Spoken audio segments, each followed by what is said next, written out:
ये 1960 का प्रिंसटन था। एक ऐसा दौर जो शीत युद्ध की छाया और परमाणु ऊर्जा के उदय से बुना हुआ था।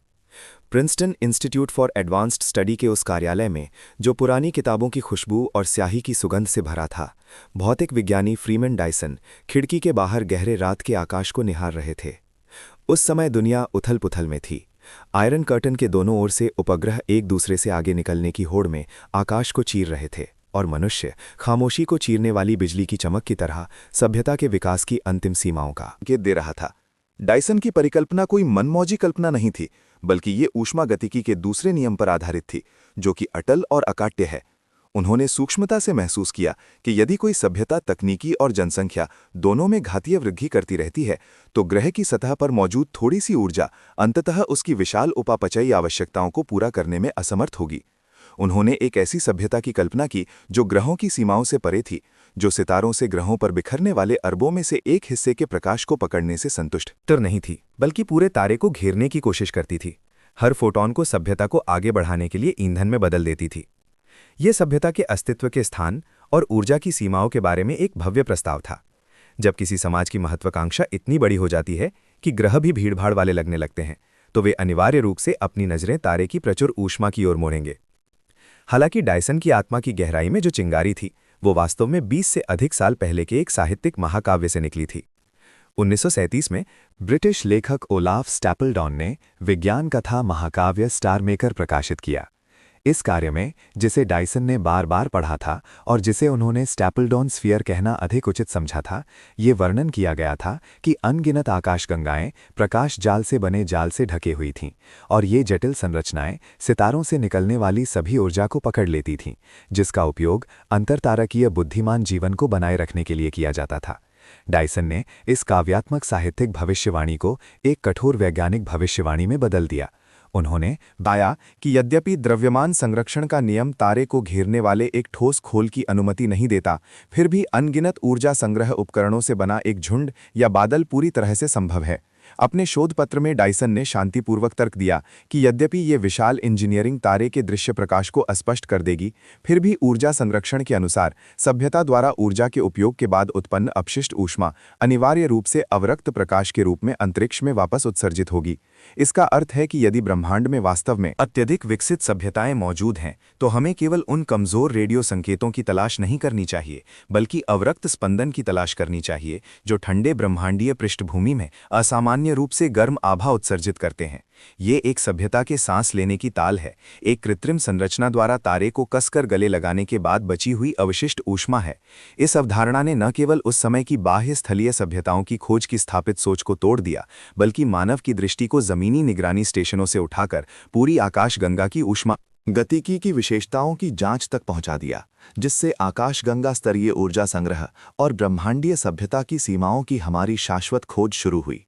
लगभग 1964 में, जब सोवियत खगोल शास्त्री निकोलाई कार्डाशेव अपने शांत कार्यालय में ब्रह्मांड में मौजूद संभावित बुद्धिमान जीवन के लिए एक विकासात्मक पथ को चित्रित करने की कोशिश कर रहे थे, तो उन्होंने तुच्छ संस्कृति और विचारधाराओं को त्याग दिया और भौतिकी के सबसे शुद्ध और सबसे कठोर माप को चुना, ऊर्जा।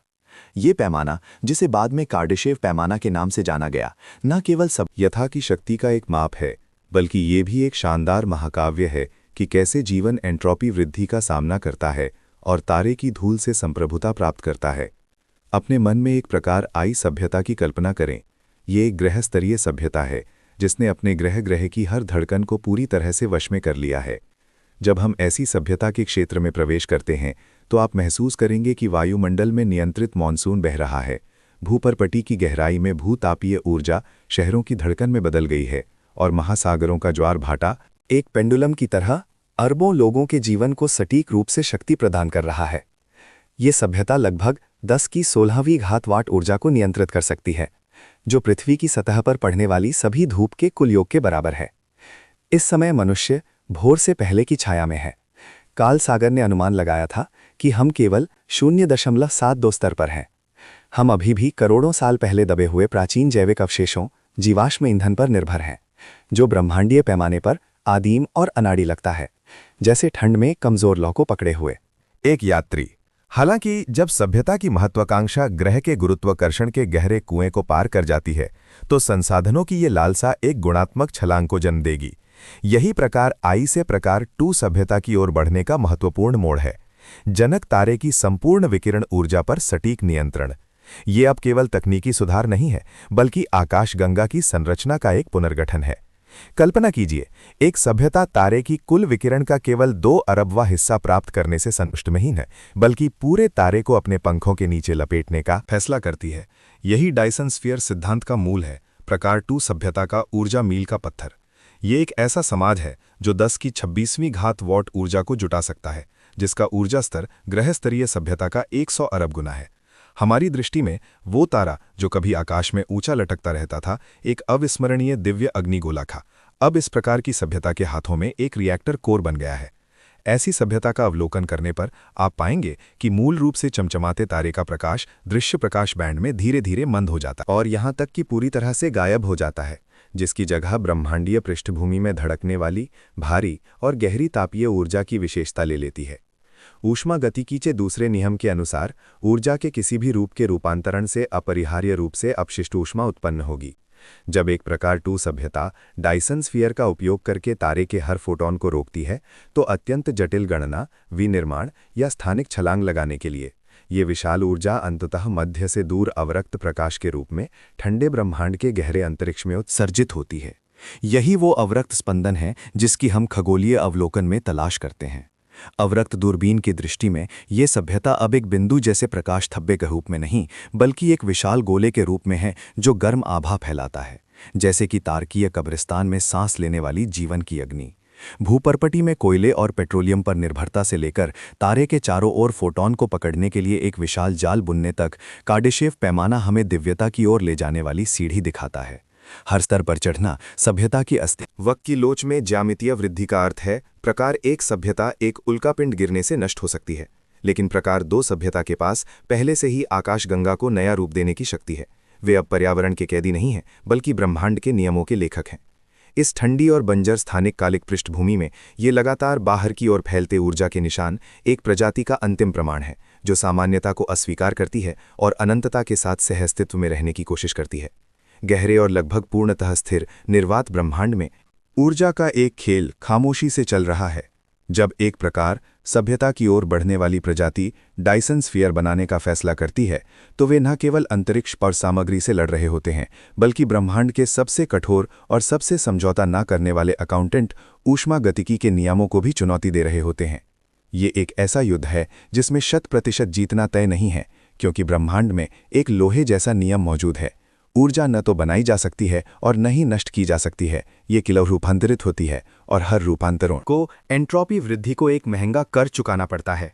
यही वो अनिवार्यता है जिसे ऊष्मा गतिकी का दूसरा नियम प्रकट करता है।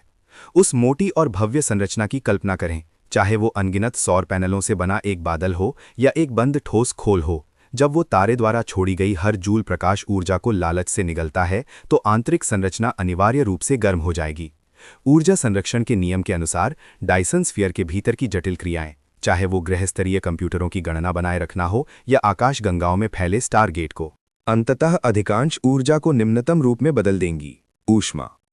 यदि ये विशाल संरचना इस अपशिष्ट ऊष्मा को ब्रह्मांड में उत्सर्जित नहीं करती है, तो इसके भीतर की ऊष्मा अंतहीन रूप से जमा होती जाएगी, जिससे अंततः पूरी संरचना पिघलकर बिखर जाएगी। इसीलिए डायसन स्फीयर को सांस लेना चाहिए। इसे एक विशाल जैविक हीट सिंक की तरह काम करना चाहिए, जो अपशिष्ट ऊष्मा को ठंडे अंतरिक्ष में वापस उत्सर्जित करे। वीन के विस्थापन नियम के अनुसार विकिरण की तरंग दैर्ध्य वस्तु के तापमान पर निर्भर करती है।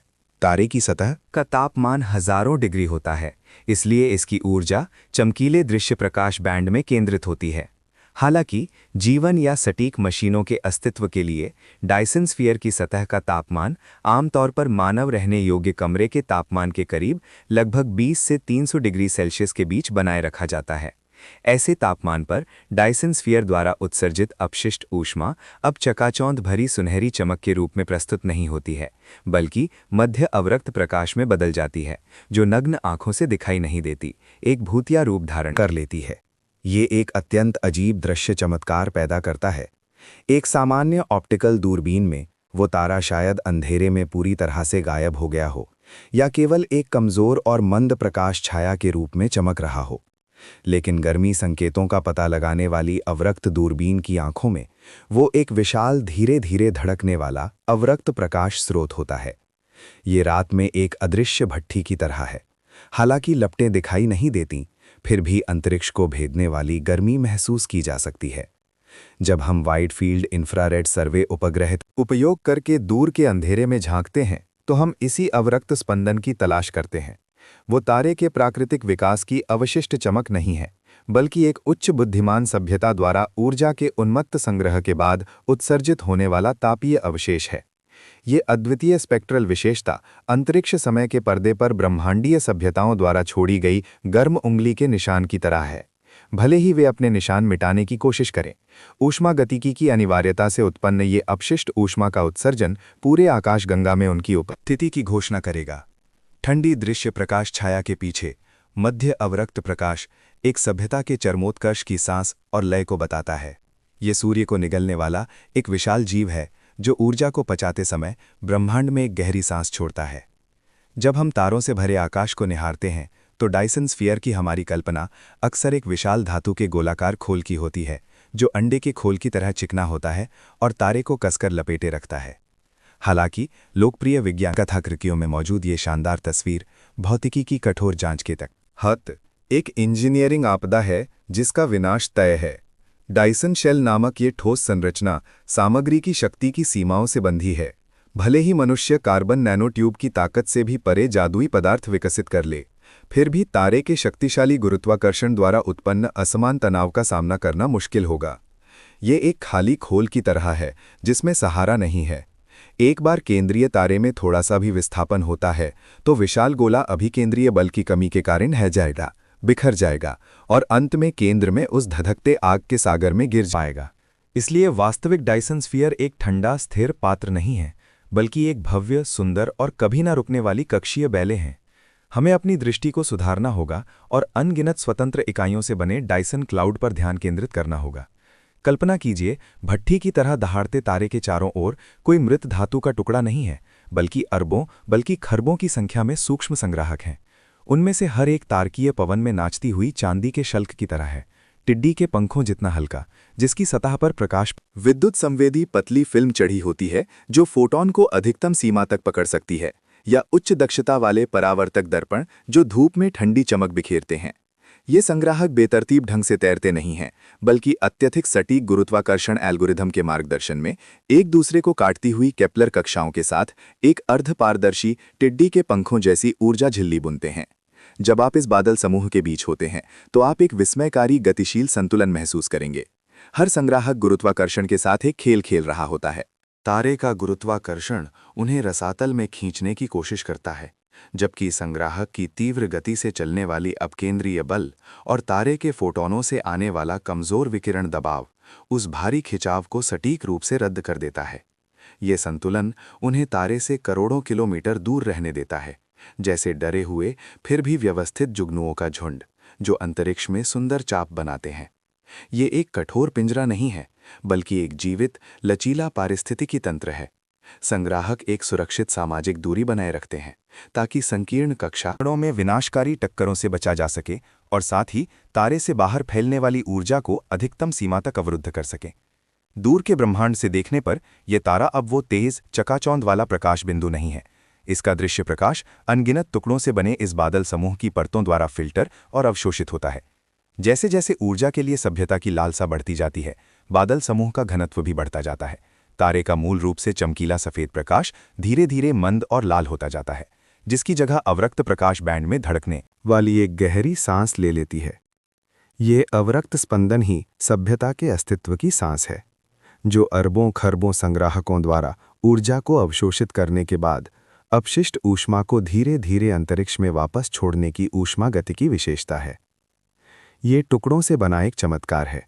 हर एक स्वतंत्र घटक नगण्य है, लेकिन जब वे एक सुव्यवस्थित कक्षीय तर्क के साथ काम करते हैं तो वे एक ऐसी अंतिम संरचना बनाते हैं जो तारे की चमक को निगल सकती है, जो एक अत्यधिक विकसित सभ्यता की प्रकृति के नियमों पर सबसे उत्कृष्ट और सुरुचिपूर्ण महारत का वो प्रदर्शित करती है।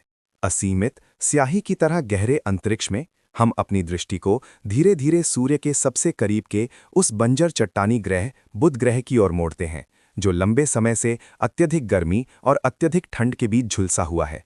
ये केवल संसाधनों का खनन नहीं है, ये मानव कल्पना की सीमाओं से परे एक इंजीनियरिंग का कमाल है।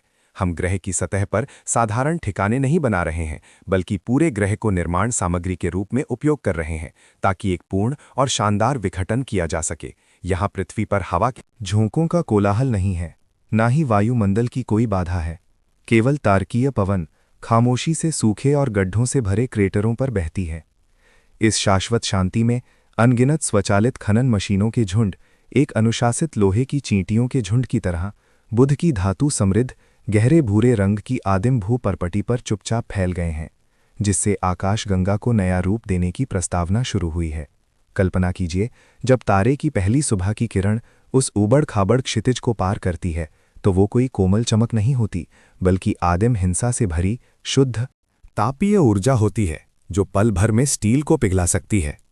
पूर्ण निर्वात वातावरण में विशाल प्लाज्मा उत्खनन ड्रिल ग्रह के केंद्र में गहराई तक जाती है। हालांकि भारी प्रभाव और कटाई के कंपन ठंडी परतों में गूंजते हैं, लेकिन बाहर से कोई आवाज सुनाई नहीं देती। केवल उच्च संवेदनशीलता वाले कैमरों द्वारा पकड़ी गई चिंगारियां काले पृष्ठभूमि में टिमटिमाते सितारों की तरह क्षण भर में गायब हो जाती हैं। बुध ग्रह की भूपरपटी एक प्राकृतिक खजाना है, जो डायसन स्फीयर के निर्माण के लिए आवश्यक लोहा, निकल और ऑक्सीजन से भरा है। ये अरबों वर्षों से सोए हुए खनिज लगातार निकाले जाते हैं और भूमध्य रेखीय पट्टी पर स्थित पूरी तरह से स्वचालित विशाल उत्पादन कारखानों में भेजे जाते हैं। वहां सब कुछ अत्यधिक दक्षता और ज्यामितीय सौंदर्य का पालन करता है। विशाल विद्युत चुंबकीय ट्रैक परिष्कृत धातुओं और सिलिकॉन क्रिस्टल को सटीक कोणों पर गहरे अंतरिक्ष में फेंकते हैं, और सटीक यांत्रिक हाथ लगभग शून्य गुरुत्वाकर्षण की स्थिति में अत्यंत सुरुचिपूर्ण बुनकरों की तरह इन खुरदुरे पदार्थों को टिड्डी के पंखों जितना पतला, फिर भी कई वर्ग किलोमीटर को कवर करने में सक्षम अल्ट्रा थिन उच्च दक्षता वाले सौर पैनलों में बदल देते हैं। ये एक दृश्यमान भव्य सिम्फनी है। हजारों चांदी के दर्पण धीरे धीरे कक्षा में फैलते हैं। वे सूर्य की चकाचौंध भरी और शाश्वत नारंगी चमक को पकड़ते और परावर्तित करते हैं, मानो काले ब्रह्मांडीय पृष्ठभूमि में अनगिनत चमकीले कृत्रिम तारे जला रहे हों। खनन के पैमाने के घातीय विस्तार के साथ मूल रूप से एकांत और बंजर ग्रह की सतह अनगिनत नियमित रूप से चमकने वाले ज्यामितीय ग्रिडों से ढक गई है, जो स्वचालित कन्वेयर बेल्ट के कुशल चालन से उत्पन्न होने वाली मंद चमक है, जो ग्रह की सतह के तंत्रिका नेटवर्क की तरह है। हम एक दुनिया के सुरुचिपूर्ण विनाश का प्रत्यक्षदर्शी बन रहे हैं, और साथ ही एक तार्कीय स्तरीय सभ्यता के बुनियादी ढांचे के कायापलट का भी। चट्टान की हर परत जो हटाई जाती है, वो सूर्य के चारों ओर घूमने वाले ऊर्जा संग्रह खंड में बदल जाती है। ये शांत और भव्य पदार्थ रूपांतरण प्रक्रिया बिना किसी धुएं या गैस के, केवल मशीनों के चलने के अवरक्त स्पंदन और भौतिकी के नियमों की सबसे शुद्ध प्रतिध्वनि के साथ होती है। जैसे जैसे बुध ग्रह का द्रव्यमान धीरे धीरे डायसन क्लाउड के घटकों में बदलता जाता है, सदियों के बीतने के साथ पूरे ग्रह की रूपरेखा धुंधली और विरल होने लगती है। ये अब एक भारी स्थिर चट्टानी गोला नहीं है, बल्कि एक धीरे धीरे बाहर फैलने वाला अनगिनत नाजुक संरचनाओं से बना बादल है। खामोश निर्वात में पदार्थ का ये बड़े पैमाने पर पुनर्गठन एक विस्मयकारी शीतलता सौंदर्य प्रदर्शित करता है। ये सभ्यता द्वारा जीवन को बनाए रखने के लिए आवश्यक अंतिम ऊर्जा स्रोत प्राप्त करने के लिए आदिम प्रकृति के साथ एक गंभीर और अपरिहार्य मूल्यवत निमय है। सूर्य का प्रकाश इन नवजात धातु के पंखों के बीच उछलता और अपवर्तित होता है, जो एक नए प्रकार सभ्यता के उदय का संकेत देता है, जो बुध ग्रह के विघटन के साथ चुपचाप आ रहा है। अब कल्पना कीजिए कि हमारा दृष्टिकोण लाखों किलोमीटर के निर्वात को पार कर रहा है और धीरे धीरे इस डायसन क्लाउड की एक उपग्रह इकाई की सतह पर उतर रहा है। ये भारी औद्योगिक मशीनरी नहीं है, बल्कि एक टिड्डी के पंखों जितनी पतली, फिर भी कई शहरों को ढकने के लिए पर्याप्त ऊर्जा झिल्ली है। यहाँ हम प्रकाशिकी संग्रह की सूक्ष्म दुनिया में प्रवेश करते हैं। ये सटीक ज्यामिति और क्वांटम भौतिकी से बुना हुआ एक साम्राज्य है। इस झिल्ली की सबसे बाहरी परत आणविक इंजीनियरिंग द्वारा सटीक रूप से व्यवस्थित अल्ट्रा थिन परावर्तक दर्पणों से बनी है, जिनकी मोटाई केवल कुछ 100 परमाणु हैं, फिर भी उनमें लगभग पूर्ण परावर्तनशीलता है। जब आप उन्हें छूते हैं तो आपको धातु की ठंडक महसूस नहीं होती, बल्कि उच्च आवृत्ति वाले कंपन के कारण होने वाली हल्की गर्माहट महसूस होती है। इन दर्पणों को वाष्प जमाव तकनीक का उपयोग करके बनाया गया है, जिसमें एल्यूमीनियम परमाणुओं या अधिक उन्नत अतिचालक सामग्री को ग्राफीन आधार कर समान रूप से फैलाया जाता है, जिससे वे अत्यधिक हल्के रहते हुए भी तारकीय पवन के कठोर और तीव्र कणों के प्रभाव का सामना कर सकें। जैसे ही दृष्टि झिल्ली की आंतरिक परतों में और गहराई तक जाती है, हम प्रकाश के सभ्यता की जीवन रेखा में बदलने के शानदार क्षण को देखते हैं। यहाँ मल्टी जंक्शन पेरोस्काइट क्वांटम डॉट से बनी उच्च दक्षता वाले फोटोवोल्टिक सरणियां जड़ी हुई हैं। जब तारे के कोर से आने वाले गर्म फोटॉन लंबी यात्रा के बाद इन क्रिस्टल जालियों से टकराते हैं तो वे बैंड गैप में इलेक्ट्रॉनों को उत्तेजित करते हैं। ये एक शांत फिर भी उग्र सूक्ष्म नृत्य है। फोटॉन की ऊर्जा अवशोषित होती है, इलेक्ट्रॉन बंधन से मुक्त होते हैं और एक विशाल सागर जैसी दिशा निर्देशित विद्युत धारा बनाते हैं।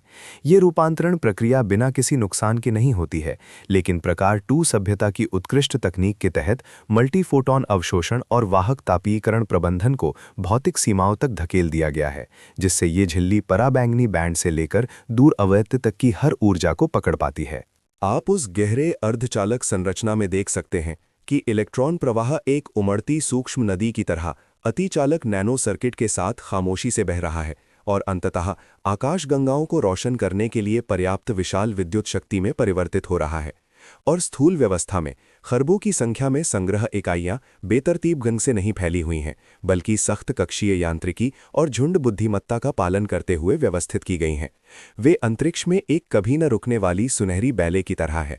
हर संग्रह पैनल तारे के गुरुत्वाकर्षण संबंधी विक्षोभ और विकिरण दबाव के अनुसार माइक्रोमीटर स्तर का अभिविन्यास समायोजन कर रहा है। ये सरणियां फ्रैक्टल ज्यामिति की संरचना प्रदर्शित करती हैं। बड़े सरणियों के भीतर छोटे सरणियां होती हैं, जिससे ये सुनिश्चित होता है कि ढके हुए या छाया वाले क्षेत्रों में भी ऊर्जा संग्रह की दक्षता अपने चरम पर बनी रहे। हर सेकंड ये विशाल ऑप्टिकल नेटवर्क सांस लेता है, तारे की धड़कन के साथ थोड़ा ऊपर नीचे होता है और ग्रह को जलाने में सक्षम आदिम हिंसक ऊर्जा को शांत, शुद्ध और शाश्वत विद्युत धारा में बदल देता है।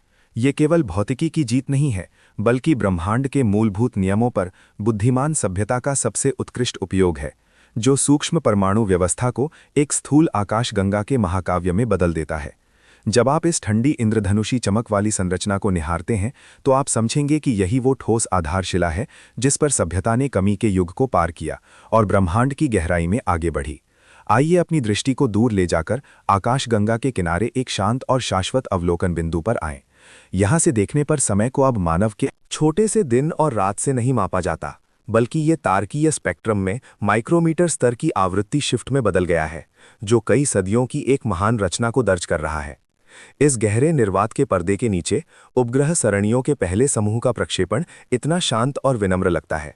वे पंख फड़फड़ाते सुनहरे जुगनुओं के झुंड की तरह तारे के अथाह गुरुत्वाकर्षण कुएं के किनारे धीरे धीरे चक्कर लगा रहे हैं, सही अनुनाद कक्षाओं की तलाश में।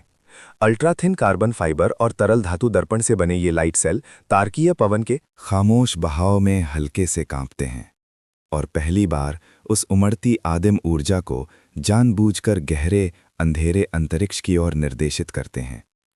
जैसे जैसे सदियां खामोश ज्वार की तरह निर्वात में बढ़ती और घटती हैं, ये परियोजना केवल प्रौद्योगिकी का ढेर नहीं रहती, बल्कि पीढ़ी दर पीढ़ी फैलने वाले ग्रहस्तरीय उपापचय में बदल जाती है। दूसरी सदी में प्रवेश करने के बाद निर्माण की गति ने एक विस्मयकारी ज्यामितीय वृद्धि प्रदर्शित की। बुध ग्रह, आग के गोले के सबसे करीब का ये बंजर ग्रह, हजारों स्वचालित खनन मशीनों द्वारा धीरे धीरे व्यवस्थित रूप से विघटित किया जा रहा है। इसकी धातु समृद्ध भूपरपटी को कई किलोमीटर चौड़ी असंख्य परावर्तक पतली फिल्मों में बदल दिया गया है। हर एक ब्रह्मांड में तैरते टिड्डी के पंखों की तरह हल्का फिर भी सभ्यता की महत्वाकांक्षा को वहन करता है। यदि दूर के बाह्य स्थलीय आकाशगंगाओं से देखा जाए तो इस मूल रूप से स्थिर चमकते तारे का चमक वक्र अत्यंत सूक्ष्म और नियमित उतार चढ़ाव दिखाना शुरू कर देता है। शुरुआत में ये केवल हर साल 10,000 में से कुछ हिस्से की कमजोर छाया थी, मानो तारे की सतह पर कभी ना खत्म होने वाला सूर्य ग्रहण गुजर रहा हो। हालांकि जैसे जैसे डायसन क्लाउड का घनत्व साल दर साल बढ़ता गया, तारे की पीली सफेद चमक नरम और मंद होने लगी, जिसकी जगह अवरक्त बैंड में अधिक तीव्र और गहरी धड़कन ने ले ली। ये ऊष्मीय रूपांतरण है, सभ्यता द्वारा तारे की गर्जना को एक गर्म सांस में बदलने की प्रक्रिया। 4वीं सदी तक अवलोकन रिकॉर्ड एक लंबी और स्थिर विकास अवधि दिखाते हैं। कभी खाली रहा सूर्य पृथ्वी अंतरिक्ष अब कसकर बुनी हुई कक्षीय संरचनाओं से भरा हुआ है, जो ज्यामितीय सौंदर्य से बनी एक जटिल बुनाई का निर्माण करता है। हर सरणी अपनी निर्धारित स्थिति में सटीक रूप से काम करती है। वे एक दूसरे को काटती हैं, ओवरलैप करती हैं, फिर भी गुरुत्वाकर्षण की सटीक गणना के तहत एक दूसरे को परेशान नहीं करती। मूल रूप से वो असह्य चमकीला सूर्य अब ऐसा लगता है जैसे अनगिनत चमकदार शल्कों से बने एक विशाल पिंजरे में कैद हो गया हो, जिसमें से प्रकाश संरचना के दरारों से रिसता है, जिससे प्रकाश और छाया का एक अजीब और शानदार विपरीत प्रभाव बनता है। व्यक्तियों के लिए ये धीमी निर्माण समय सारणी मुश्किल से पता लगाने योग्य है, लेकिन गाय की सामूहिक चेतना के लिए ये एक सतत शुद्धि है। जब हम इस 500 साल के अवलोकन इतिहास को पलटते हैं तो हम पाएंगे कि तारे का विकास केवल चमक में कमी नहीं है, बल्कि ऊर्जा स्तरों में एक छलांग है। इसका स्पेक्ट्रम धीरे धीरे लंबी तरंगदैर्घ्य की ओर विस्थापित होता है और अवरक्त विकिरण की तीव्रता दृश्य प्रकाश को पार कर गई है, जिससे एक विशाल ऊष्मा स्रोत की विशेषता बन गई है। ब्रह्मांड के अंधेरे पृष्ठभूमि में ये विशेषता एक गर्म, धीरे धीरे धड़कने वाले जीवन के केंद्र की तरह है। ये विनाश नहीं, बल्कि एक पुनर्जनन है। कई सदियों की स्थिर प्रगति में सभ्यता ने एक तारे के साथ मिलकर सांस लेना सीखा है और उस प्रकाश और ऊष्मा को, जो अन्यथा व्यर्थ हो जाती, सावधानीपूर्वक करोड़ों किलोमीटर तक फैले इस धातु के मंदिर में बुना है। इस लंबी निर्माण प्रक्रिया ने न केवल आकाशगंगा का स्वरूप बदल दिया, बल्कि समय के लंबे स्नान में भविष्य के लिए एक सभ्यता की लालसा को ब्रह्मांड के शाश्वत स्पेक्ट्रम में उकेर दिया। ब्रह्मांड उतना काला और शांत नहीं है जितना कि नग्न आंखों से दिखता है। दृश्य प्रकाश के भव्य पर्दे के पीछे ऊष्मा और स्पंदन से बुनी हुई एक भूतिया दुनिया छिपी है। जब हम डायसन स्फीयर जैसी तारों की ऊर्जा को एकत्र करने की भव्य परिकल्पना की बात करते हैं, तो हम वास्तव में भौतिकी के एक अटल नियम, ऊष्मागतिकी के दूसरे नियम का पीछा कर रहे होते हैं, जिससे बचा नहीं जा सकता। भले ही किसी सभ्यता का तकनीकी स्तर तारों के चारों ओर विशाल संरचनाएं बनाने के लिए पर्याप्त हो, जो हर तारकीय किरण को अपने समाज को चलाने वाली शक्ति में बदल दे, फिर भी वे ऊर्जा रूपांतरण प्रक्रिया में उत्पन्न अपशिष्ट ऊष्मा को पूरी तरह से समाप्त नहीं कर सकते। यह अपशिष्ट ऊष्मा, जैसे विशाल बंजर भूमि में सभ्यता द्वारा छोड़ी गई गर्म सांस, मध्य अवरक्त प्रकाश के रूप में बाहर विकिरित होती है, जो ब्रह्मांड में सबसे ईमानदार और अटूट तकनीकी हस्ताक्षर बन जाती है। अंधेरे में छिपे इन तकनीकी स्पंदनों को पकड़ने के लिए मानव ने 1983 में अपनी पहली वास्तविक अवरक्त आंखें भेजीं, IRS, इंफ्रारेड एस्ट्रोनॉमिकल सैटेलाइट, अवरक्त खगोलीय उपग्रह। इस युगांतरकारी अवलोकन उपकरण को अपनी अत्यधिक संवेदनशीलता बनाए रखने के लिए इसे 73 किलोग्राम कम तापमान वाले अति प्रवाही तरल हीलियम भरे एक विशाल ड्यूअर फ्लास्क में संकुचित होना पड़ा। ये कम तापमान वाला हृदय उपग्रह उपकरणों को पूर्ण शून्य के करीब 2 केल्विन तक ठंडा करता है। केवल इतनी अत्यधिक ठंड और शांति ही ये सुनिश्चित कर सकती है कि उपकरण द्वारा स्वयं उत्सर्जित ऊष्मा गहरे अंतरिक्ष से आने वाले लगभग फुसफुसाते हुए कमजोर गर्मी संकेतों को अस्पष्ट न करे। अपने केवल 10 महीनों के संचालन के दौरान IRS एक ऐसे अन्वेषक की तरह था जो अंधेरे कोहरे में सावधानी से तलाश कर रहा हो। उसने अभूतपूर्व दृष्टि से आकाश के 90% से अधिक का चित्रण किया, उन तारों की नर्सरियों को उजागर किया जो अंतरतारकीय धूल से ढकी हुई थीं, और हमें पहली बार एहसास हुआ कि तारों के ऊर्जा वितरण में अनजाने रहस्य छिपे हो सकते हैं। यदि वास्तव में किसी तारे के चारों ओर कोई कृत्रिम संग्रह संरचना मौजूद है, तो उसकी असामान्य अवरक्त अधिशेष विशेषताएं रात में एक लाइटहाउस की तरह स्पष्ट होंगी। 21वीं सदी में प्रवेश करते ही ये सदी पार तकनीकी मशाल वाइज वाइड फील्ड इंफ्रारेड सर्वे एक्सप्लोरर उपग्रह के हाथों में आ गई। अपने पूर्ववर्ती की तुलना में वाइज उपग्रह डिजिटल युग की सटीकता और गहराई से लैस था। इसने 4 अलग अलग बैंडों के फिल्टर के साथ पूरे आकाश का सर्वेक्षण किया और 500 मिलियन से अधिक खगोलीय पिंडों के विस्तृत तापीय रिकॉर्ड छोड़े। हाल ही में बहुत चर्चित हेफेस्टस परियोजना में खगोलशास्त्री डिजिटल युग के सोने की खोज करने वालों में बदल गए। उन्होंने वाइज और गाया उपग्रहों के विशाल डेटा सागर में सटीक कृत्रिम बुद्धिमत्ता और कॉन्वोल्यूशनल न्यूरल नेटवर्क का उपयोग करके उन्मत्त खोज की। ये धैर्य और अंतर्ज्ञान की एक अत्यंत कठिन स्क्रीनिंग थी। वैज्ञानिकों को लाखों उम्मीदवारों में से प्राकृतिक भेष धारण करने वाले को हटाना पड़ा, जैसे कि वे नवजात तारे जो अभी गर्भ में हैं और घनी आदिम धूल के कोकून में लिपटे हुए हैं, या वे मरते हुए खगोलीय पिंड जो विनाश के कगार पर हैं और तारकीय मलबे के डिस्क से जलते हुए हैं। और यहाँ तक कि अरबों प्रकाश वर्ष दूर के उन दूर के पृष्ठभूमि आकाशगंगाओं को भी बाहर करना पड़ा जो बिंदु स्रोत के रूप में छद्मवेश धारण किए हुए थे। W3 और W4 ये दो अवरक्त बैंड जो गर्म वस्तुओं के प्रति अत्यधिक संवेदनशील हैं के गहन विश्लेषण के माध्यम से खगोलशास्त्री न ऑप्टिकल रूप से मंद लेकिन अवरक्त बैंड में असामान्य रूप से चमकीले असामान्य खगोलीय पिंडों की तलाश करने की कोशिश कर रहे हैं। जब किसी तारे का ऊर्जा वितरण वक्र मानक प्लैंक के नियम से विचलित होता है और एक अजीबोगरीब और भारी तापीय विकिरण शिखर प्रदर्शित करता है, तो इसका मतलब ये हो सकता है कि कोई विशाल संरचना तारे के चारों ओर धीरे धीरे घूम रही है। वर्तमान में वैज्ञानिकों ने लाखों नमूनों में से 7 सबसे संभावित उम्मीदवारों को चुना है, जिनमें से अधिकांश शांत लाल बौने तारे हैं। फिर भी उनमें ऐसे अवरक्त बंधन हैं जिनकी वर्तमान खगोल भौतिकी पूरी तरह से व्याख्या नहीं कर सकती है। ये अवरक्त सर्वेक्षण केवल डेटा की एक सूची नहीं है, बल्कि प्रकाश वर्षों को पार करने वाली एक ऊष्मा संबंधी जासूसी है। हर चिन्हित तारे में एक विस्मयकारी अनुमान निहित है। शायद उस तारों से जगमगाते अंधेरे में एक प्राचीन सभ्यता मौजूद है जो चुपचाप अपने जनक तारे के हर उपहार का उपयोग कर रही है, केवल इस हल्की अटूट तापीय अवशिष्ट ऊष्मा को पीछे छोड़ रही है, जो ब्रह्मांड के शाश्वत ज्वार में जीवन और बुद्धिमत्ता के यहाँ चमकने का प्रमाण है।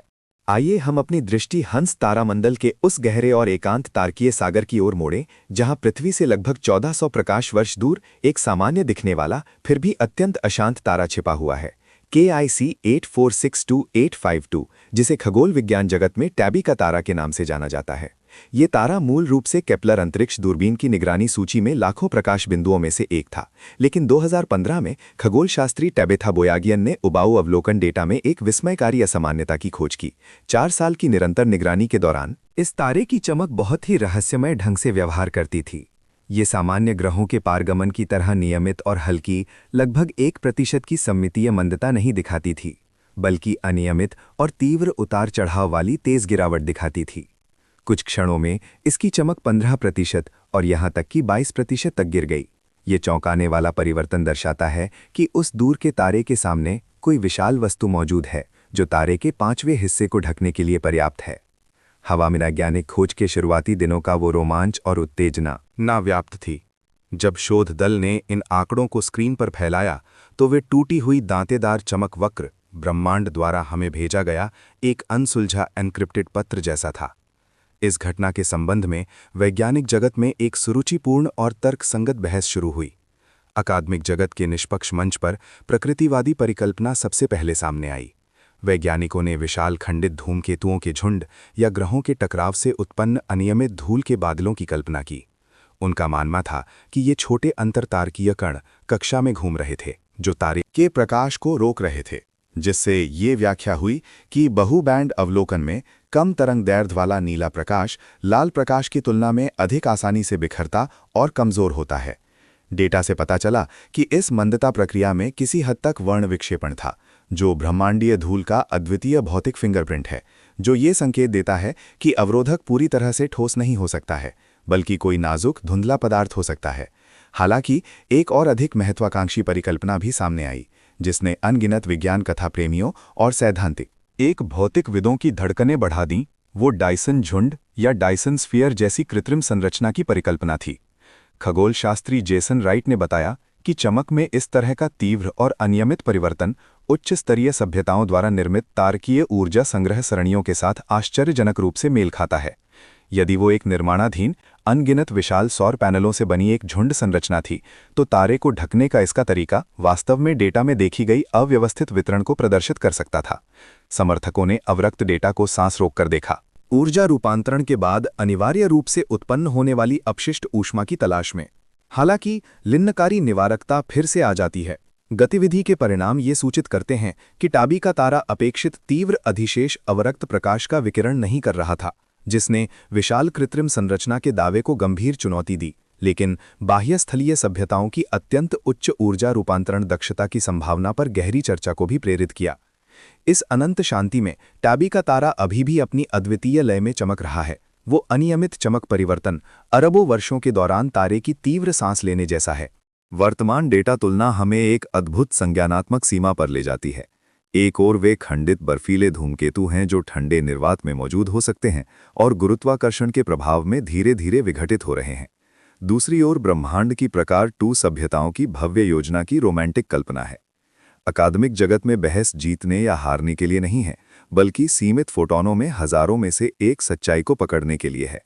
चाहे अंतिम उत्तर प्रकृति का एक संयोग हो या एक बुद्धिमान सभ्यता द्वारा छोड़ा गया एक शानदार निशान।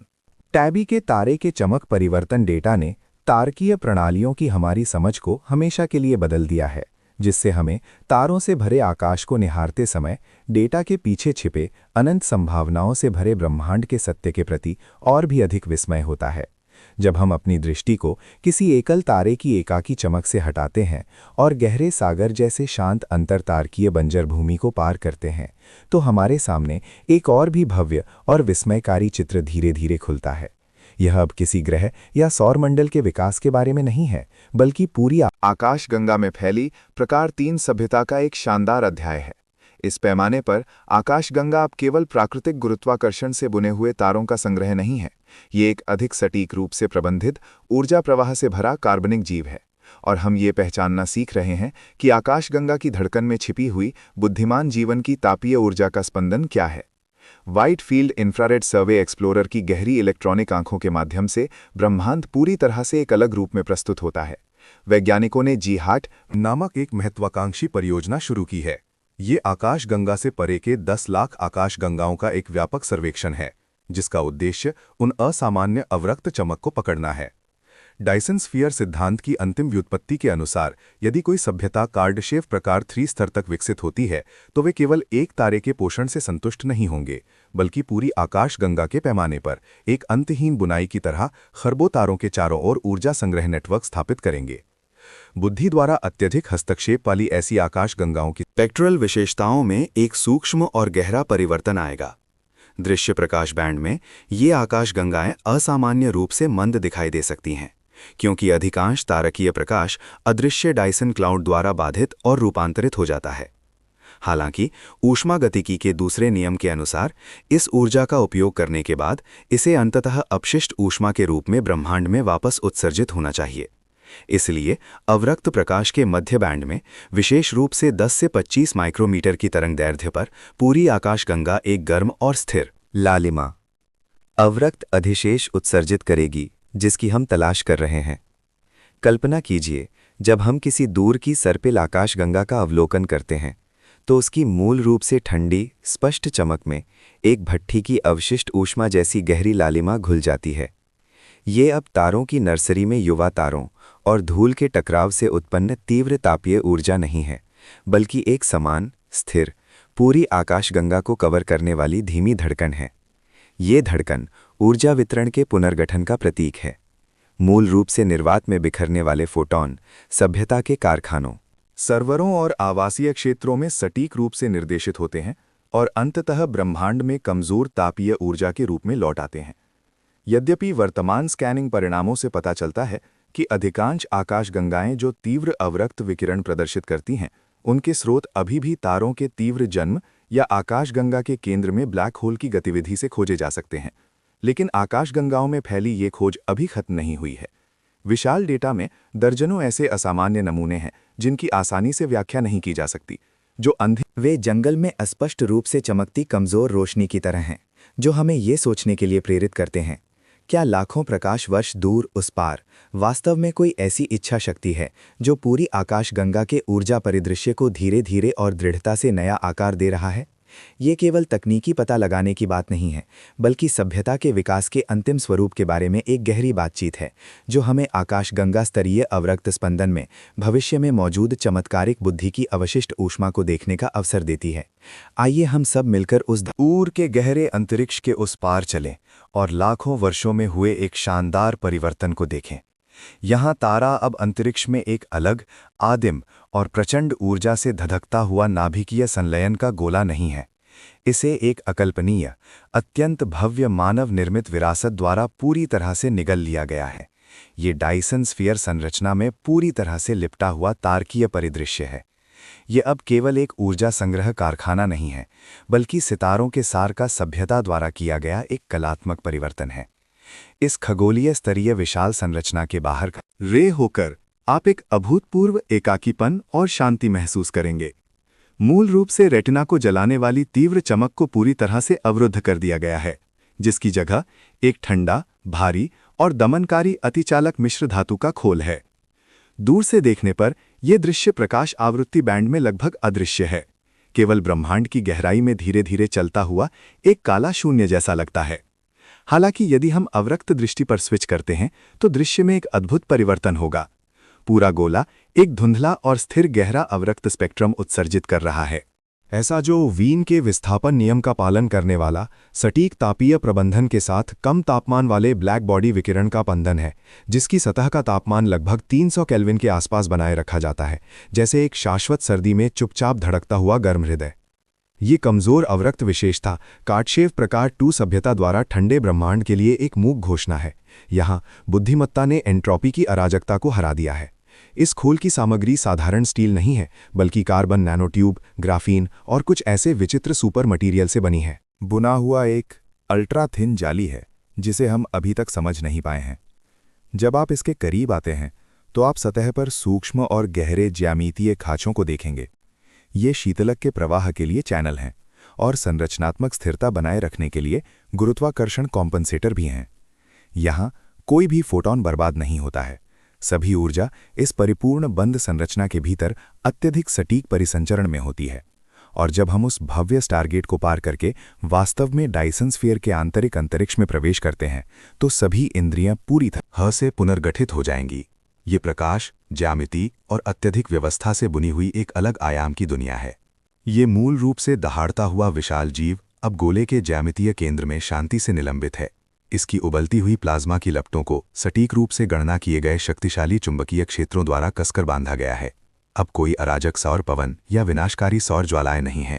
अनगिनत झिलमिलाते सौर प्रकाश संग्रहपाल सुनहरे पंखुड़ियों या विशाल ड्रैगनफ्लाई के पतले पंखों की तरह निर्वात में सुरुचिपूर्ण ढंग से घूमते और फैलते हैं। फर्मेट के सिद्धांत के अनुसार हर पलायन करने वाले प्रकाश की किरण को सटीक रूप से पकड़ते हैं। इस अत्यधिक व्यवस्थित ऊर्जा कोर में हर जून ऊर्जा प्रवाह कठोर कानूनों का पालन करता है। आप देखेंगे कि विशाल अतिचालक ऊर्जा स्तंभ गोले की आंतरिक दीवार से बाहर निकलकर कोर के किनारे तक फैले हुए हैं। वे पृथ्वी की धड़कन की तरह है, परिवर्तित बिजली को विभिन्न मॉड्यूलर आवासीय क्षेत्रों तक लगातार पहुंचाते हैं। ये आवासीय क्षेत्र पारंपरिक अर्थों में शहर नहीं है, बल्कि प्रकाश के समुद्र में तैरते पारिस्थितिक बुलबुले हैं, जिनके भीतर शायद जनक तारे पर पहले से ही विलुप्त हो चुके आदिम वन उगाए जा रहे हों, या अरबों बुद्धिमान आत्माओं को धारण करने वाले वर्चुअल रियलिटी जंगल चल रहे हों। और गहरे स्तरों में ऊर्जा को आगे चलकर निम्नीकृत और पुनः उपयोग किया जाता है, जिसे रूसी गुड़िया मस्तिष्क संरचना कहा जाता है। आंतरिक परत उच्च ऊर्जा फोटॉन एकत्र करती है ताकि उच्च तापमान भौतिकी सिमुलेशन किया जा सके, और उत्पन्न अपशिष्ट ऊष्मा को अगली परत में स्थानांतरित कर दिया जाता है, जो धीमी गति से गणना करने वाली लेकिन अधिक तार्किक रूप से जटिल सामाजिक प्रणालियों को शक्ति प्रदान करती है। इस क्षण में पूरा डायसन स्फीयर एक आकाशगंगा स्तरीय सुपर लार्ज क्वांटम कंप्यूटर में बदल गया है। इसका हर घटक एक गहरी, स्थिर और जीवन से भरी अनुनाद ध्वनि उत्सर्जित कर रहा है। ये एक पूर्ण पुनर्गठन है, ब्रह्मांडीय अराजकता के प्रति सभ्यता का एक कोमल प्रतिरोध है। तारा यहाँ एक नया जीवन अर्थ प्राप्त करता है। ये अब विनाशकारी प्राकृतिक शक्ति नहीं है, बल्कि सभ्यता के अस्तित्व के लिए एक स्थिर धड़कन है जो कभी बुझेगी नहीं। इस पूरी तरह से बंद परिदृश्य में बाहर पूर्ण ठंडक और अंधेरा है, और अंदर अनंत समृद्धि और प्रकाश है। तारे के कलात्मक परिवर्तन ने एक तारे को एक नीरस भौतिक घटना से बुद्धिमत्ता के एक शाश्वत मंदिर में बदल दिया है, जो समय के प्रवाह में तर्क और रचनात्मकता की अंतिम चमक को चुपचाप बिखेरता है। जब हम तारों से भरे रात के आकाश के नीचे खड़े होते हैं तो ब्रह्मांड की शांति इतनी गहरी और भारी लगती है, मानो निर्वात का हर इंच अनखुले रहस्यों से भरा हो। फर्मी विरोधाभास एक मूक गर्जना की तरह हर खगोल शास्त्री के कानों में गूंजता है। तारकीय ऊर्जा का अत्यधिक संग्रह सभ्यता के विकास का तार्किक अंत है। तो विशाल आकाशगंगा में कमजोर अवरक्त चमक बिखेरने वाली विशाल संरचनाएं आखिर कहाँ छिपी हैं? 2024 में वैज्ञानिक समुदाय ने हेफेस्टस परियोजना के माध्यम से 5 लाख तारों के डेटा के समुद्र में सावधानीपूर्वक 7 रहस्यमयी उम्मीदवारों का चयन किया। ये अवरक्त अधिशेष नमूने ब्रह्मांड की गहराई में अटक अटक कर सांस लेने जैसे हैं। हालांकि उनमें से कुछ धूल के पीछे छिपी दूर की सक्रिय आकाशगंगाएं साबित हुए हैं, लेकिन ये कमजोर अवरक्त स्पंदन अभी भी हमें उम्मीद की एक कंपकपी जगाता है। शायद किसी दूर के निर्देशांक पर तारे का क्षेत्र किसी इच्छा शक्ति द्वारा धीरे धीरे ढका जा रहा है। हालांकि सबसे विस्मयकारी व्याख्या ये है कि वास्तविक अंतिम शांति सभ्यता के विनाश से नहीं बल्कि अत्यधिक इंजीनियरिंग दक्षता से उत्पन्न होती है। जब एक परिपूर्ण डायसन स्फीयर अपशिष्ट ऊष्मा के विकिरण को भौतिक सीमाओं तक दबा देता है तो ये दूर के पर्यवेक्षकों की आंखों में पूरी तरह से शून्य में विलीन हो जाएगा। ब्रह्मांड में एक निशान छोड़े बिना ऊर्जा ब्लैक होल बन जाएगा। ग्रह पर रहने वालों से तारकीय इंजीनियरों में ये परिवर्तन कोई नाटकीय छलांग नहीं है, बल्कि दसियों हजारों वर्षों तक चलने वाली लगभग भूगर्भीय गतिविधि जैसी धीमी मैराथन है। मानव सभ्यता इस लंबी प्रक्रिया की सुबह में खड़ी है।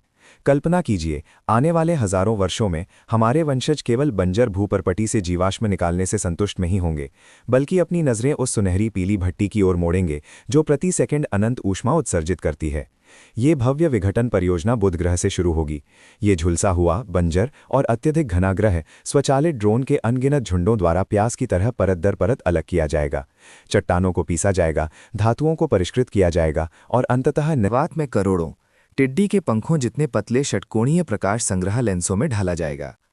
ये लेंस जटिल गुरुत्वाकर्षण अनुनाद कक्षाओं में नृत्य करेंगे, जो एक बड़े पैमाने पर डायसन क्लाउड का निर्माण करेंगे।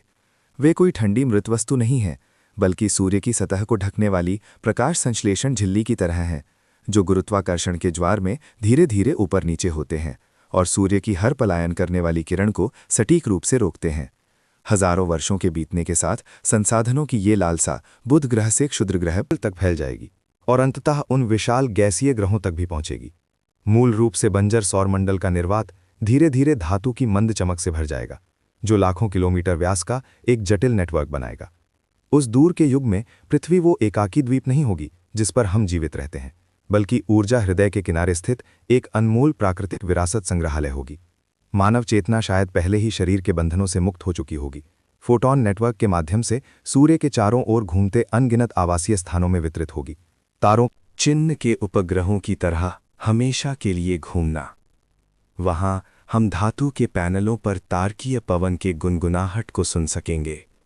हर जूल तापीय ऊर्जा को डेटा और जीवन की लय में बदलते हुए महसूस कर सकेंगे। तारा अब एक पवित्र और अलंघनीय प्रतीक नहीं होगा, बल्कि मानव इच्छा शक्ति द्वारा स्वयं वश में किया गया एक धड़कता हृदय होगा, जो हमारी गढ़ी हुई ऊर्जा वाहिकाओं के माध्यम से ग्रह प्रणाली के पैमाने पर एक विशालकाय शरीर का पोषण करेगा। ये जीवन के रूपों का एक लंबा काया पलट है, भूमि पर निर्भरता से तारकीय प्रकाश पर प्रभुत्व की ओर। अंतिम छलांग है। हम देवताओं की तरह सीख रहे हैं। अनंत शांति में मानव सभ्यता की सबसे भव्य अवरक्त सिम्फनी रच रहे हैं। ये अंतिम शांति अंत नहीं है, बल्कि पूर्णता का उच्चतम रूप है। जब पूरे तारे का प्रकाश पूरी तरह से डायसन स्फीयर द्वारा पकड़ लिया जाता है, तो सभ्यता ब्रह्मांड की दृष्टि से गायब हो जाएगी। एक अत्यधिक आत्मनिर्भर, अत्यंत गुप्त परिपक्व स्थिति में प्रवेश करेगी। उस तरह की शांति में हम ब्रह्मांड के पर्यवेक्षक नहीं होंगे, हम ब्रह्मांड के नियमों के निष्पादक और वास्तुकार बन जाएंगे। हजारों साल बाद क्षण में यदि कोई बाह्य स्थलीय सभ्यता हजारों प्रकाश वर्ष दूर से सौरमंडल को पीछे मुड़कर देखती है, तो उन्हें केवल एक रंगहीन मंद अवरक्त प्रकाश बिंदु दिखाई देगा। वो हम हैं जो शांति में ब्रह्मांड को अपना सबसे गहरा और शाश्वत अस्तित्व का स्पंदन भेज रहे हैं।